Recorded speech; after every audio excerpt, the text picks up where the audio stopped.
Let's talk about hyperthyroidism versus hypothyroidism. We're going to look at the signs and symptoms seen in these diseases. Something to remember is the memory trick. Hyperthyroidism, think high symptoms. And for hypothyroidism, think low symptoms. These will help you remember the signs and symptoms. First is thyroid hormones. In hyperthyroidism, we have an increase in T3 and T4, but we have a decrease in thyroid stimulating hormone. So in hypothyroidism, we have the exact opposite. We have a decrease in thyroid hormone, which are T3 and T4, and an increase in thyroid stimulating hormone. Let's look at the mood. Since everything is hyper, these patients are hyper excitable, or you can think of it as they have a hyper mood. And in hypothyroidism, they have a decrease in energy. So they're gonna be fatigued and possibly show depression. All right, let's look at the temperature. In hyperthyroidism, do you think they will be hot or cold? Everything is increased, so they will have heat intolerance. And for hypothyroidism, you guessed it, they're going to have cold intolerance because their temperature is low. Okay, let's look at the skin. Patients with hyperthyroidism tend to have very sweaty skin. This is because they have a high sweat production. And for hypothyroidism, these patients tend to have really dry skin. This is because they have a low sweat production. Okay, let's look at hair now. Patients with hyperthyroidism tend to have really soft hair.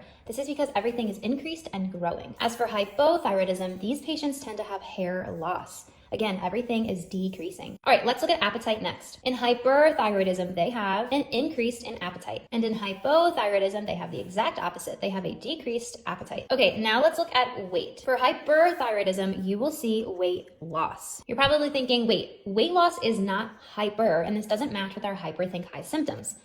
But in hyperthyroidism, they have an increase in metabolism. So this is going to lead to weight loss. And in hypothyroidism, you can think weight gain. Okay, let's look at these patients' eyes. Hyperthyroidism patients tend to have something called exophthalmos. This is when the eyes appear to be bulging due to fluid accumulation behind the eyes. And for hypothyroidism, you will see myxedema. This is swelling of the skin and underlying tissue, which will be seen in the eyes, appearing as swelling eyes. Okay, let's look at GI function. Patients with hyperthyroidism have an increase in GI function, which leads to diarrhea. And patients with hypothyroidism tend to have a decrease in GI function. So you will see constipation. All right, let's look at our vital signs. We're going to look at blood pressure and heart rate.